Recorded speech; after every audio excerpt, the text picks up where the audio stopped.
listen to a story, a story, a story. Come listen to a story. It's story time. Come listen to a story, a story, a story. Come listen to a story. It's story time. Hey friends, welcome to another story time with TT at Grow With Me Educational Center. So guess what? Today is a very special day. It is January 18th, and today most of us are out of school because we are celebrating this great man, okay? Now, do you know what his name is? Oh, wait. You're right. His name is Martin Luther King Jr. So you know, of course, we are going to read a story about Martin Luther King Jr. But before we do, I'm going to tell you a little bit about Martin Luther King Jr. So listen, he was born January 15th. But because after he died, he was such a great man, everybody felt like he should be celebrated and he should be taught all over the country. So the third Monday in January every year has been declared as Martin Luther King Jr. Day.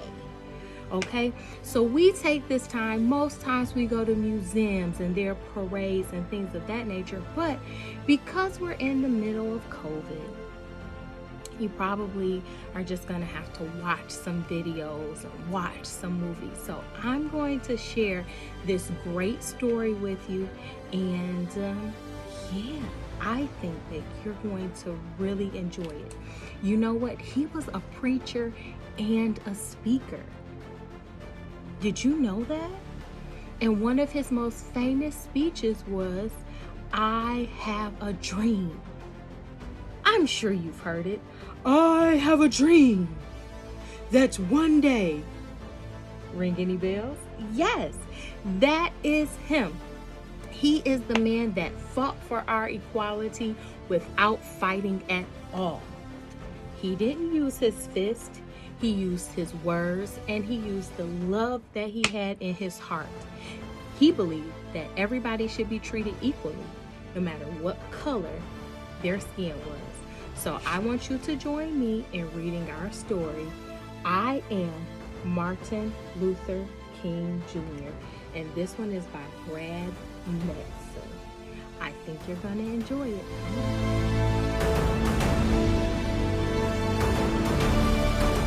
All right, guys, we got a little bit of information about Martin Luther King Jr. Let's remember, we want to look at characters. We learned about characters and we learned about setting.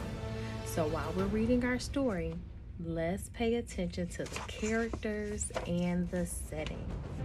I am Martin Luther King Jr.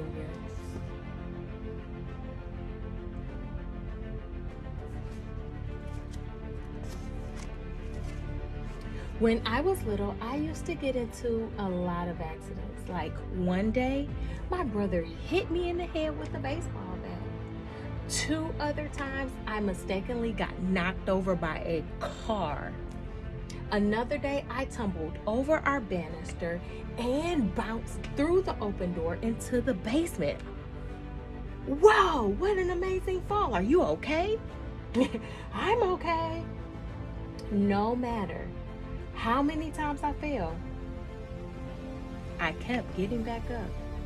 Even before I could read, I knew that I liked books. My dad always talked about how I kept a lot of books around me. I used to tell my parents, when I grow up, I'm going to get me some big words. There are power. There is power. There is power in your words. And big words were in his future.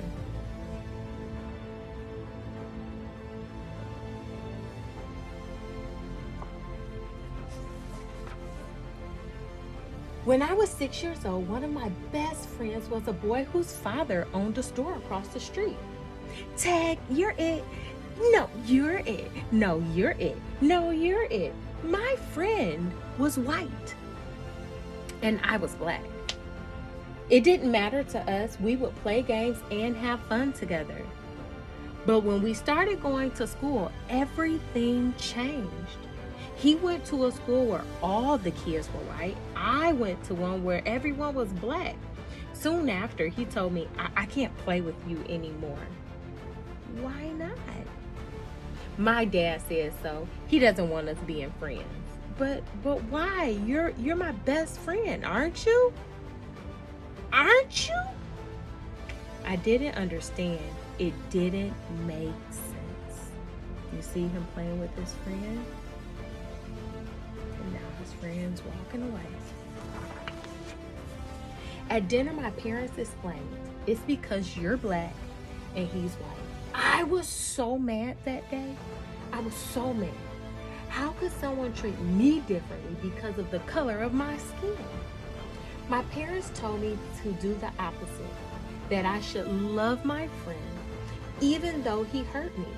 They taught me that it's better to have more love in your life than hate. Then my mother taught me one of the most important lessons of all. You are as good as anyone. You must never feel that you are less than anyone else. I'm going to tell you that, my friend. You are as good as anyone. I wanted to believe it, but every day I saw the opposite. I saw you could be treated unfairly because of the color of your skin. If you were white, you went to a good school with a great playground and plenty of books. But if you were black, you went to a small school. Sometimes there were no desks and even no windows. Wow, check that out, a playground. Check this out. Where's our playground?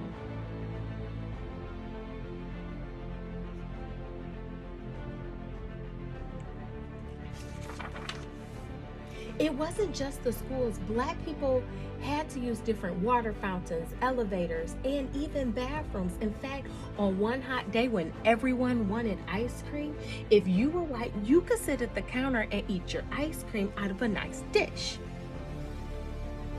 But since I was black, if they served me at all, it was through a side window, and they put my ice cream in a flimsy paper cup. Oh my God, this ice cream is perfect. This ice cream is melting. You see that? It even got worse when I was 14. I had won a speech competition, and my speech was about being fair to all people. I mean, of course. I was so excited. Then on the bus ride home, a few white people got on board. You need to give up your seat for the whites. At first, I stayed put. It didn't seem fair, but my teacher convinced me to move. We spent the rest of the ride standing, getting tossed around in every direction. Every day, this is what the life of a black person was. They were treated terribly. The only question was, what do you think the question was? Oh, let me move my finger. What do you think the question is? What could I do about it? At the age of 15, I started college. By 19, I became a minister and entered seminary school. Over those years, I read the works of Henry David Thoreau and Gandhi. Thoreau taught me about civil disobedience and how an evil system could be changed without violence. Gandhi opened my mind to the power of love. It's using love and peaceful methods to change unfair things in society. It was a lesson that I wanted to share with everyone. In no time at all, guess what? I got my chance. In Alabama, a black woman named Rosa Parks, she was told to give up her seat on the bus for a white man. Just like what happened to me. But unlike me, Rosa Parks refused. She was arrested. Early the next morning, I got a phone call from the local community leader, and guess what? It was time to take a stand. We should boycott these buses so everyone knows that we won't accept this treatment anymore. You know that's not going to be easy. Do not ask if it's going to be easy. You should ask, is it right? It was just like Thoreau had taught. Instead of using violence to protest the unfair rules, Black people could use peaceful method, and we could just not ride the public buses. Without our money, the bus companies would go out of business. Now, the only question is it gonna work? Let's see. We gotta keep reading.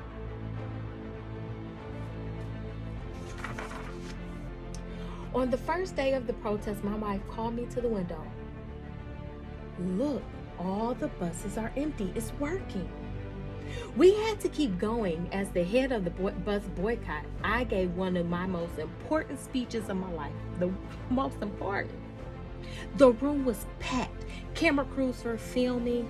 I had only 20 minutes to prepare. I didn't use any notes, but speaking from my heart, I found out how big words can be. We are definitely determined here in Montgomery to work and fight until justice runs down like water and righteousness like a mighty stream. When the history books are written in the future, somebody will have to say there lived a race of people, of Black people, who had the moral courage to stand up for their rights.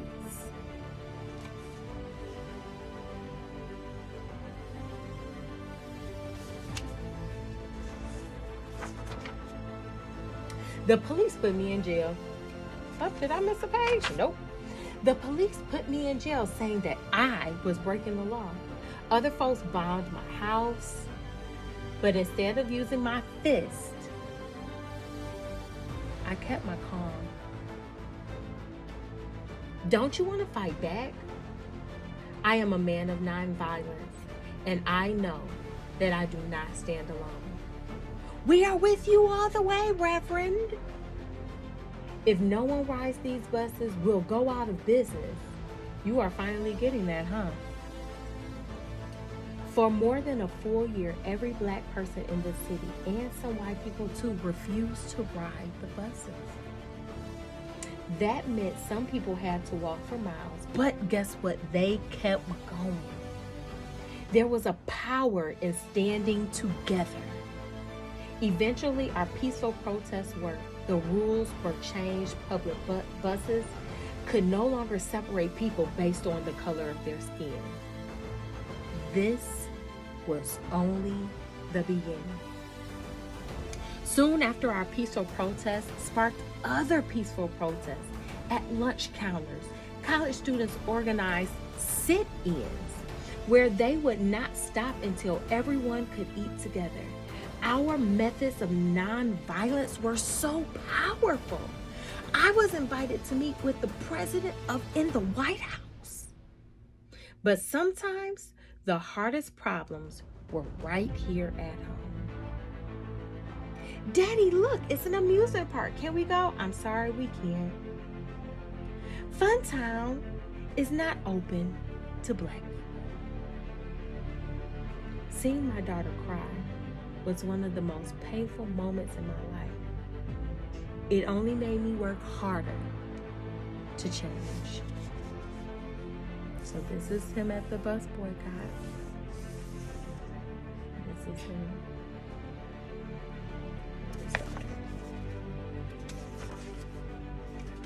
Was it easy? Absolutely not. During one of the protests in Birmingham, Alabama, the police again arrested me and locked me in a dark jail cell that only had one window.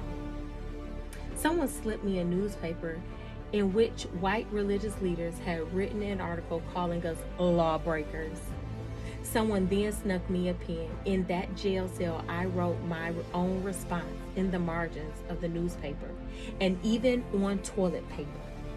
My letter in the Birmingham jail was soon published as a pamphlet.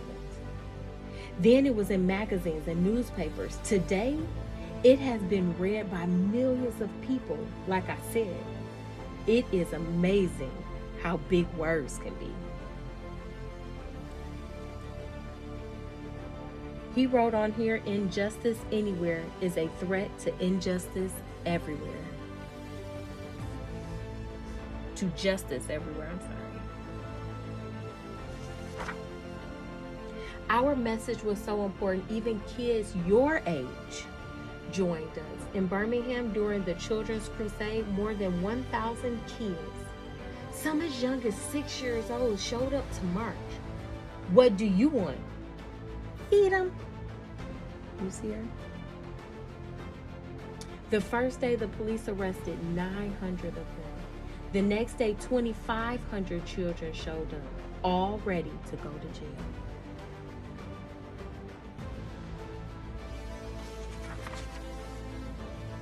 This was our finest hour, enraged that we were not giving up. The chief of police told firemen to spray the children with water hoses and attack them with dogs. They thought that it would stop us, but instead, the whole country watched on TV what they were doing to our children. It was a wake-up call for the nation's conscience. How can they treat those little kids like that? Now, that's not right.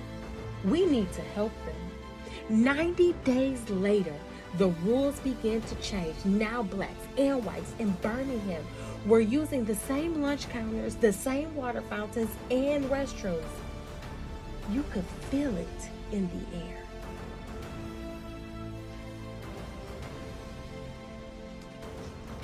More change was coming. Freedom was contagious. By the summer of 1963, an estimated 1 million Americans held their own protests in cities across the country. A man named A. Philip Rudolph suggested a massive march. If we march together peacefully, they won't be able to ignore us. Together, we can convince Congress and the president to pass laws so that no one in America can treat people differently based on the color of their skin. I like that idea. Where should we have it? There's only one place. Does anybody know where we're going? People came from almost every state. They came in nearly every form of transportation. They took off of work and did not get paid just to be there. Old people, young people, black people, white people, even children like you, all came to Washington, D.C., gathering in a religious army. Why? Because they had wanted a change. They wanted a change, and they knew the arrest will change the world. We have to do it together. On August 28th, 1963, I stood at a podium and spoke what some called my biggest words ever. I am happy to join with you today in what will go down in history as the greatest demonstration of freedom in the history of our nation. This was known as the March on Washington. You see Washington Monument, the little river pond, and all of these brown spots and white signs. It's a sea of people. Everybody came together. It didn't matter what differences they had, guys. And then he began to speak, Martin Luther King Jr., that is. I have a dream that my 4 little children will one day live in a nation where they will not be judged by the color of their skin, but by the contents of their character. I have a dream that one day little black boys and little black girls will be able to join hands with little white boys and little white girls as sisters and brothers. Let freedom ring from every mountainside. Let freedom ring.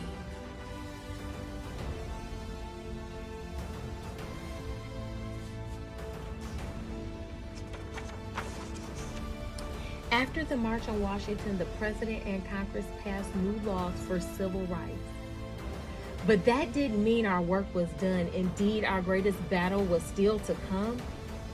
It began with 600 activists as they tried to walk 54 miles from Selma, Alabama to the state capital of Montgomery.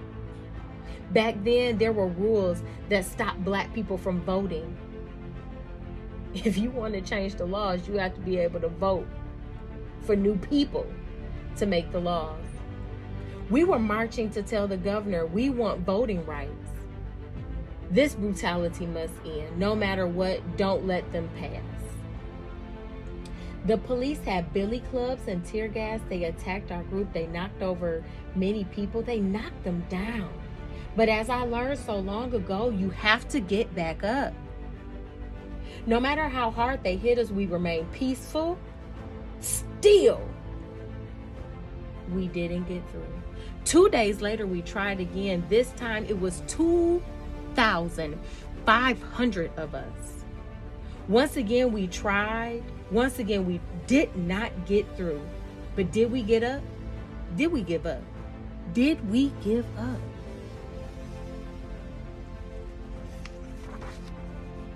What do you think?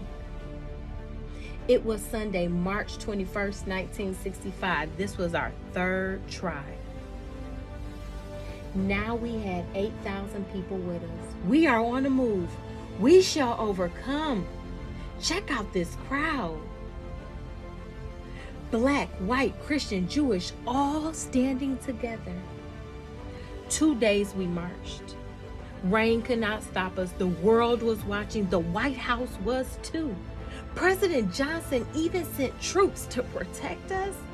Exhaustion could not stop us. As we reached Montgomery, Alabama, tears were shed. But this time, they were tears of joy. They finally made it. In my life, people tried to tell me I wasn't good as they were because of the color of my skin. When someone hurts you like that, it can be tempting to hurt them back. But guess what, friends? You must refuse. When someone shows you hate, you show them love. When someone shows you violence, you show them kindness. To reach our goals, we must walk the path of peace. We must lock arms with our brothers and our sisters. We must march together. When we do,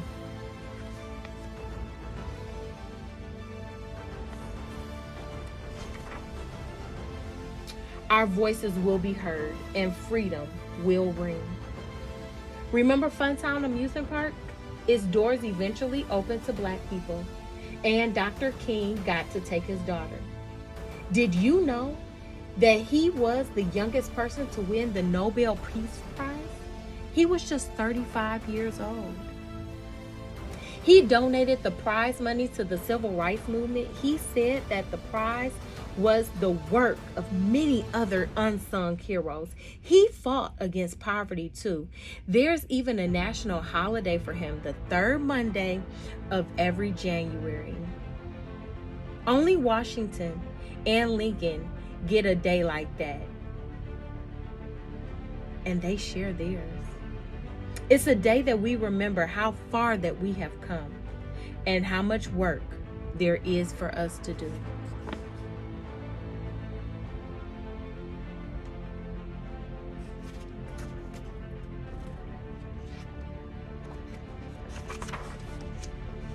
I am Martin Luther King Jr. I stand for peace. I stand for justice. I stand to help others. I stand as proof that no matter how hard the struggle, we must fight for what is right and work to change what is wrong. Whatever struggle you face, no matter how hard it gets, you must always move forward, friends. I am proof of this. If we rise up, if we stand together, if we remain united, nothing can stop our dream.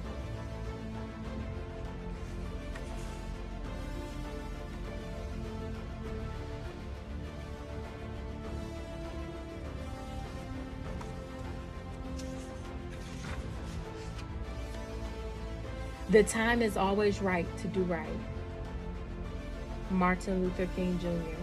And then we have a timeline. I'm going to go slow so my friends can look at it.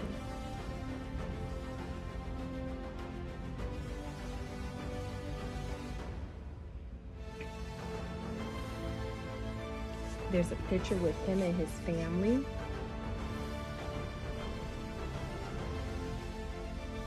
This is the real picture of the March on Washington.